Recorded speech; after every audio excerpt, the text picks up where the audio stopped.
नमस्कार साथियों, स्वागत है आपका अपने इस YouTube चैनल इजी संरक्षण में। बहुत लंबे समय बाद जो अपना अगला टेस्ट होने वाला है, कौन सा टेस्ट है? अगला छठा टेस्ट है अपना। और कब है? लगभग ये छठा टेस्ट है। जो पहले टेस्ट सीरीज स्टार्ट हुई थी, फर्स्ट टेस्ट सीरीज, उसके अंदर छठा टेस्ट होने वाला। 5 टेस्ट आपके हो गए हैं और छठा टेस्ट 6 अगस्त को होगा, ऑफलाइन और ऑनलाइन मोड पर।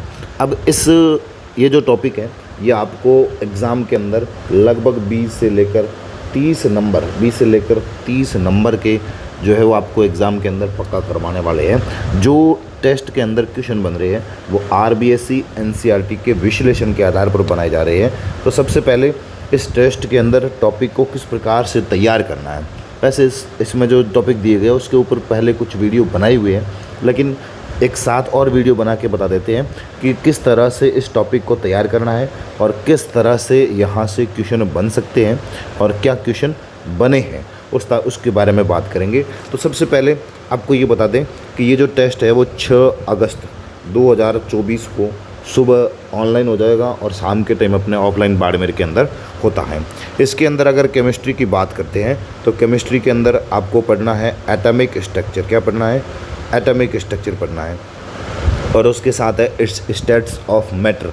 अब एटॉमिक स्ट्रक्चर और स्टेट्स ऑफ मैटर ये केमिस्ट्री के 2 टॉपिक हैं और इसके अंदर क्या पढ़ना है वो आगे जाके बात करते हैं। फिर बायोलॉजी है तो इसके अंदर प्लांट टैक्सोनॉमी कहाँ से? एल्गी से लेकर और एंजियोस्पर्म तक आपको पढ़ना है। एल्गी से लेकर एंजियोस्पर्म तक आपको पढ़ना है। और उसके बाद में आती है प्लांट न्यूट्रिशन, पादप पोषण आता है और पादप पोषण में किस तरह से क्वेश्चन बने हैं उसके बारे में भी बात करेंगे।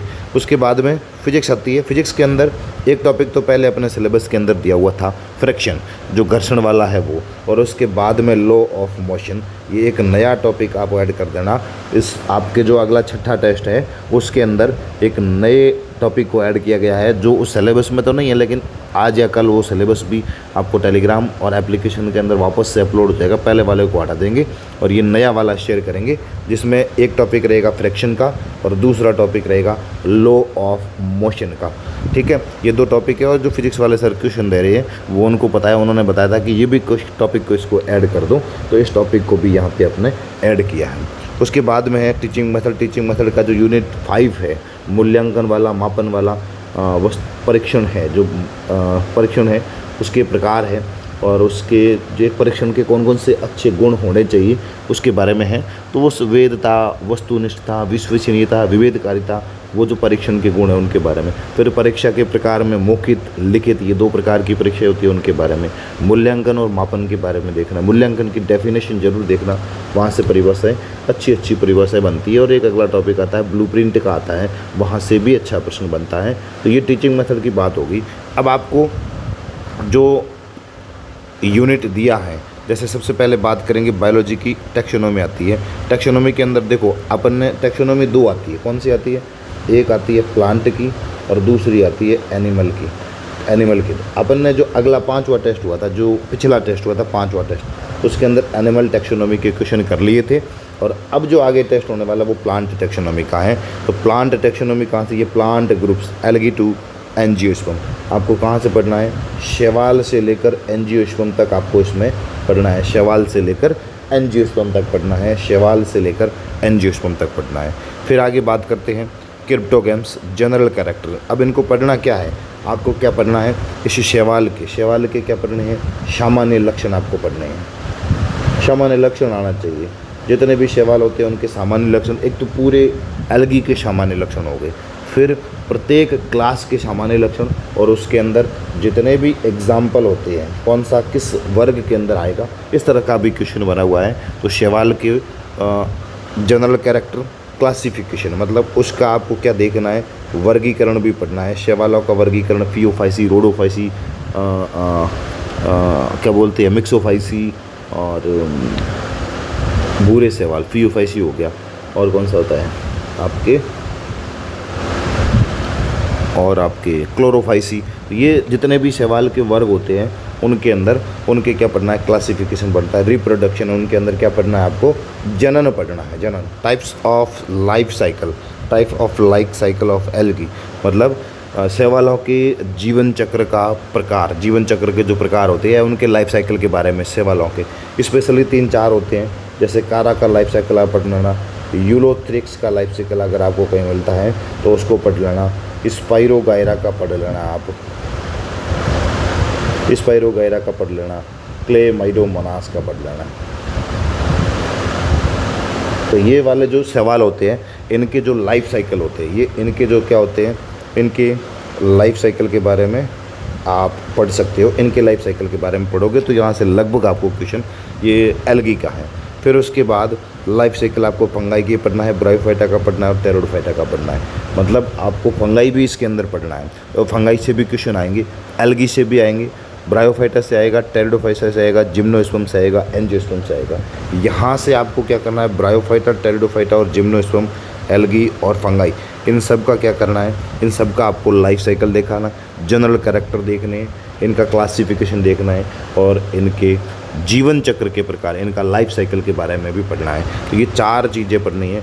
कौन कौन सी, इनके जो एक मुख्य लक्षण होते हैं, किसके, शैवालों के, फंगाई के, ब्रायोफाइट, टेरिडोफाइट और ये इनके जिम्नोस्पर्म भी है आगे, इनके लक्षण पढ़ने हैं। इनका वर्गीकरण पढ़ना है, आपको क्या पढ़ना है, वर्गीकरण पढ़ना है।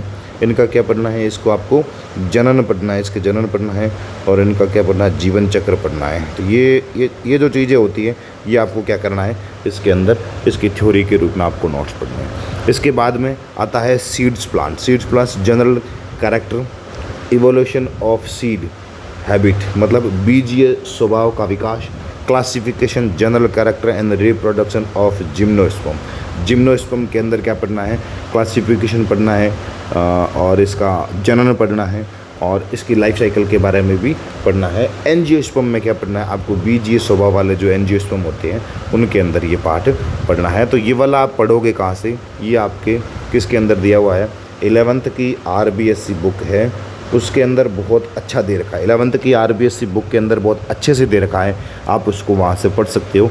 उसके साथ में इसके साथ में आप एक ग्रेजुएशन की भी बुक देख सकते हो। जिम्नोस्पर्म और एंजियोस्पर्म को ज़रूर आप ग्रेजुएशन की बुक से देखें। टेरिडोफाइटा को भी आप देख सकते हो, उनका जो क्लासिफिकेशन है नॉर्मल, बेंथम हुकर का वर्गीकरण जो इनसे आता है शैवालों से संबंधित वाला, ये है वर्गीकरण है। एंगलर और प्लांटम का वर्गीकरण है, वो भी आपको पढ़ना है, वहाँ से भी क्वेश्चन अच्छी तरीके से बनता है। तो ये भी एक प्लांट टेक्सोनोमी का पार्ट होता है, जो उनको डिवीज़न करने के जो मत दिए गए थे, जो फैक्ट दिए गए थे, वो आपको याद रखने हैं। उसके बाद में अगला टॉपिक आता है plant nutrition, macro and micro nutrient, their role, उनका क्या बोलते हैं, उनका प्रभाव या उनका महत्व, डेफिशिएंसी सिम्टम्स, उनकी कमी के लक्षण क्या हो सकते हैं।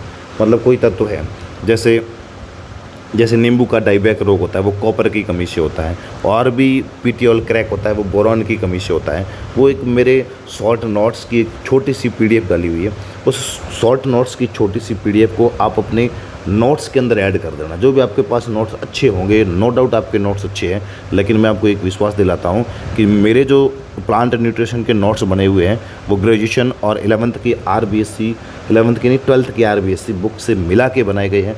बहुत अच्छा मैटर उसके अंदर लिखा गया है। तो एक रिक्वेस्ट रहेगी कि आपके नोट्स के अंदर मेरे नोट्स टेलीग्राम के ऊपर प्लांट न्यूट्रिशन की एक अलग से PDF शेयर की, आप सर्च करना प्लांट न्यूट्रिशन, आपको मिल जाएगा। या हिंदी में आप सर्च करना, हिंदी में आपको क्या सर्च करना है, हिंदी में आपको सर्च करना है पादप पोषण करके हिंदी में करोगे तो मिल जाएगा, नहीं मिले तो मुझे मैसेज करना, मैं आपको प्लांट न्यूट्रिशन के शॉर्ट नोट्स की PDF डाल दूंगा, अलग से बनी हुई है, वो डाल दूंगा। और उसको पढ़ लोगे तो आपका एग्ज़ाम के अंदर सेकंड ग्रेड में नहीं, कॉलेज प्रोफेसर के अंदर भी उस PDF के अंदर बहुत कुछ लिखा गया है, वो आपके काम आएगी। तो ये बायो का सिलेबस है अगले टेस्ट के लिए, या मैं लगभग 50 क्वेश्चन बनाऊंगा बायोलॉजी के, 10 क्वेश्चन बनाऊंगा, 10-15 क्वेश्चन यहाँ से बनाऊंगा और 40 क्वेश्चन में बनाऊंगा प्लांट टेक्सोनोमी से बनाऊंगा। बहुत अच्छे क्वेश्चन बनेंगे, डायरेक्ट एग्ज़ाम के अंदर देखने वाले क्वेश्चन मिलेंगे। आपका काम है टॉपिक पढ़ना, टेस्ट देना, नंबर लाना, मार्क्स करना, सिलेक्शन देना, वो आपका काम है। आगे बात करते हैं केमिस्ट्री की। केमिस्ट्री के अंदर पहला टॉपिक आता है कौन सा, एटॉमिक स्ट्रक्चर। इसके बारे में पहले बताया हुआ है कि एटॉमिक स्ट्रक्चर को क्या तैयार करें। अब सबसे पहले इतनी पूरी रामायण गाने से बचने के लिए मैं आपको बता दूं कि इस यूनिट के अंदर आपको क्या करना है।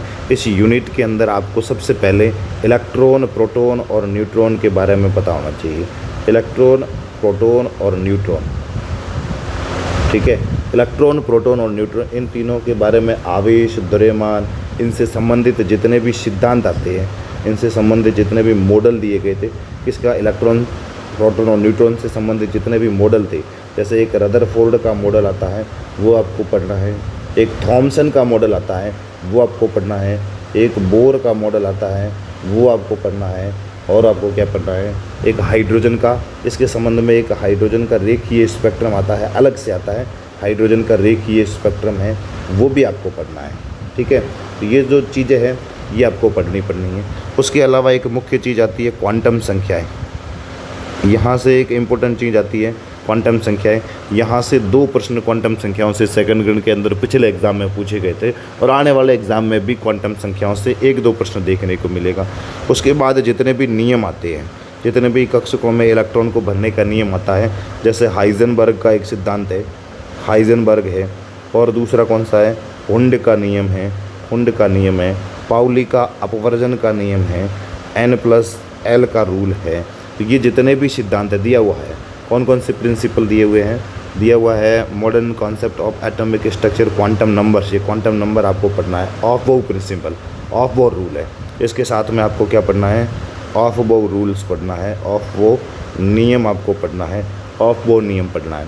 उसके बाद में पाउली का अपवर्जन का नियम, हुंड का नियम, N+L का नियम, ये वाले सारे आपको पढ़ने, हाइजेनबर्ग का भी आपको पढ़ना है। ठीक है, तो यहाँ पर देखो, fundamental particles, atomic models and their limitation,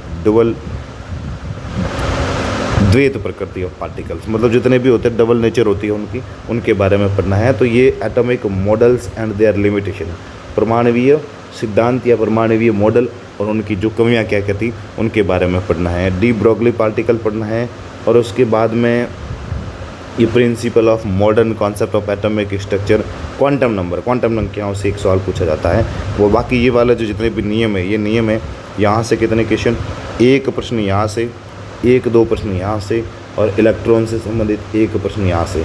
मतलब इस यूनिट से लगभग 3 से 4 प्रश्न पूछे जाएंगे, 3 से 4 प्रश्न पूछे जाएंगे। और एक अगला प्रश्न, अगला टॉपिक और आता है, कौन सा, मोल संरचना से एक आता है, मोल संरचना या मोल कॉन्सेप्ट से, मोल कॉन्सेप्ट से भी पूछा जाता है यहाँ से। मोल कॉन्सेप्ट, ये atomic mass, molecular mass, equilibrium mass, मतलब तुल्यांकी भार, mole concept, symbols, ions, radicals, ये जो जितने भी होते हैं फार्मूलाज वगैरह, मॉलिक्यूल वगैरह, 1 क्वेश्चन यहाँ से आएगा। मतलब कितने क्वेश्चन आएंगे, 4 क्वेश्चन यहाँ से पूछे जाते हैं। 8 नंबर एटॉमिक स्ट्रक्चर आपको सेकंड ग्रेड के एग्जाम के अंदर देखे जाएंगे। और ये यूनिट आपको पढ़ने कहाँ से है, ये यूनिट आपको पढ़नी है NCERT। NCERT 11th की जो बुक है उसके अंदर बहुत अच्छे से इस यूनिट को दिया गया है। आपको ये यूनिट है NCERT के अलावा कहीं पढ़ने की आवश्यकता नहीं होगी। कितने नंबर दे के जाएगी, 8 नंबर दे के जाएगी। उसके अलावा अगला टॉपिक है states of matter. State of matter में जो द्रव्य की अवस्थाएं होती है, ठोस, द्रव और गैस होती है। कौन सी होती है, ठोस होती है, द्रव होती है और गैस होती है। अपने सिलेबस के अंदर तीनों में है। सबसे पहले बात करेंगे ठोस की, क्योंकि यहाँ से कितने क्वेश्चन आते हैं, 2 क्वेश्चन सेकंड ग्रेड के अंदर ठोस अवस्था से पूछे जाते हैं। अब इसके अंदर आपको पढ़ना क्या है, सबसे पहले सो पढ़ना है, यहाँ से आपको पढ़ना है solid states, classification of solid, ठोसों के प्रकार है, जो ठोस के प्रकार है वो आपको पढ़ने हैं। टाइप्स ऑफ सॉलिड कह सकते हैं, टाइप्स ऑफ सॉलिड्स कह सकते हैं, ठोसों के प्रकार होते हैं, उनके बारे में आपको पढ़ना है। नेटवर्क ठोस है, सहसंयोजक है, धात्विक ठोस है, इस बारे में जितने भी NCERT 12th का पहला चैप्टर है उसके अंदर ठोसों का प्रकार जहाँ से यूनिट स्टार्ट होता है वो आपको पढ़ने हैं। और यहाँ से आपको कितना प्रश्न देखने को मिलेगा, 1 मिलेगा। उसके बाद आती है क्रिस्टल स्ट्रक्चर, क्रिस्टल जालक होते हैं, जो 14 प्रकार के ब्रेवे जालक बनते हैं, उसमें से वो उनको देखना है। और वहाँ से एक NCERT 12th के अंदर एक टेबल बनी हुई है, एक क्या बनी हुई है, सारणी बनी हुई है। और सारणी के अंदर जितने भी स्ट्रक्चर दिए हुए, जैसे एकंताक्षय, त्रिंताक्षय, षटकोणीय है, उस वाली टेबल को आपको क्या करना है, वो टेबल आपको अच्छे से लर्न होनी चाहिए। वहाँ से भी आपको कितने क्वेश्चन देखने को मिलते हैं, 1 प्रश्न देखने को मिलता है। आज की वीडियो में आवाज़ थोड़ी कम आएगी क्योंकि मेरी तबीयत सही नहीं है, जिसकी वजह से पिछले जो वीडियो था, टेस्ट था, उसको वीडियो भी नहीं बना पाए। और जो पिछला टेस्ट भी था उसमें मुझे खुद लगा कि जहाँ वहाँ उसमें उतनी मेहनत नहीं की थी, क्योंकि बायो में तो क्वेश्चन मैंने खुद ने तैयार किए थे, बहुत अच्छे क्वेश्चन बनाए थे। केमिस्ट्री में भी कुछ क्वेश्चन जो थे वो मैंने बनाए थे, और कुछ क्वेश्चन मैंने जो अपने PYQ वाली बुक है वहाँ से लेने पड़े थे, मजबूरी में लेने पड़े थे क्योंकि तबीयत ठीक नहीं थी। तो वहाँ से लिए थे। और उसके बाद में अगर मैं बात करता हूँ लिक्विड स्टेट, सॉलिड के अंदर आपको यही पढ़ना है, रिक्तियाँ वगैरह कुछ नहीं पढ़ना है आपको सिलेबस के अंदर, बुक के अंदर रिक्तियाँ दी हुई होगी। और एक और चीज़ आप पढ़ लेना, इसके साथ आप संकुलन क्षमता आती है ना, उसको पढ़ लेना, संकुलन क्षमता को पढ़ लेना। अलग अलग जो जालक बनते हैं उनकी संकुलन क्षमता होती है, जैसे किसी की 52.4 होती है, 74% होती है, तो उस तरह से उनमें जो भी है वो आपको इस संकुलन क्षमता से संबंधित 1% सेकेंड के अंदर पूछा जाता है, तो आ भी सकता है, तो इसको पढ़ लेना। बाकी मेरे हिसाब से और कुछ पढ़ने की आवश्यकता नहीं है, लेकिन आप स्टोइकियोमेट्री दोष को भी एक बार पढ़ लेना, क्वेश्चन नहीं पूछा जाएगा, पूछा नहीं गया है, हो सकता है कि कभी आ जाए। तो इसमें जो फ्रैंकल दोष और ये शॉर्ट की दोष होते हैं उनके बारे में भी आप पढ़ सकते हो। स्टोइकियोमेट्री दोष के बारे में भी आप एक बार ज़रूर देख लेना, आपके शॉर्ट नोट्स है तो नोट्स में से निकाल के आप उसको पढ़ लेना, यहाँ से आपका क्वेश्चन गलत नहीं होगा। अगला है liquid state, properties of liquid, द्रव्य या द्रव के गुण। उसके बाद वेपर प्रेशर, वाष्प दाब, सरफेस टेंशन, जिसको क्या कह सकते हैं अपन, हिंदी में मेरे को वर्ड याद नहीं आ रहा, सरफेस टेंशन को क्या कहते हैं, नहीं आ रहा, हिंदी में नाम याद नहीं आएगा। विस्कोसिटी, इसको श्यानता कहते हैं। और उसके बाद में ये इसमें तो आपको पृष्ठ तनाव, सरफेस टेंशन शायद पृष्ठ तनाव होता है, इसको पृष्ठ तनाव कहते हैं, पृष्ठ तनाव कहते हैं। और आपको यहाँ से श्यानता, विस्कोसिटी भी पढ़नी है, और उसके बाद में वाष्प दाब भी पढ़ना है, ठीक है, वाष्प दाब भी पढ़ना है। तो ये 3 टॉपिक इसको पढ़ने हैं, और तीनों में से एक क्वेश्चन यहाँ से देखने को आ जाएगा। फिर उसके बाद आता है गैस, यहाँ से थोड़े अलग तरह के क्वेश्चन बनते हैं। आपको गैस लो, जितने भी गैसों के नियम होते हैं वो, आइडियल ऑफ इक्वेशन, डाल्टन का नियम, ये आपको पढ़ना है। उसके बाद में यहाँ से कोई क्वेश्चन अच्छा सा मुझे देखो यहाँ से अगर बनता है ना, मैं तो इस यूनिट को छोड़ के गया था, गैसों वाला मैं पढ़ के नहीं गया था, लेकिन आपको गैसों के जो अनुगतिक सिद्धांत होते हैं उसके बारे में आप पढ़ के जाना है। तो ये आपकी केमिस्ट्री यहाँ से हो जाएगी। और केमिस्ट्री का टॉपिक कौन सा बचा, दोनों टॉपिक का तो 2 हो गए हैं। टीचिंग मेथड का मैंने आपको बता दिया है, और उसके अलावा जो फिजिक्स है वो आप फिजिक्स अपने आप पढ़ लेना। आज के इस वीडियो में इतना ही, बहुत बहुत धन्यवाद।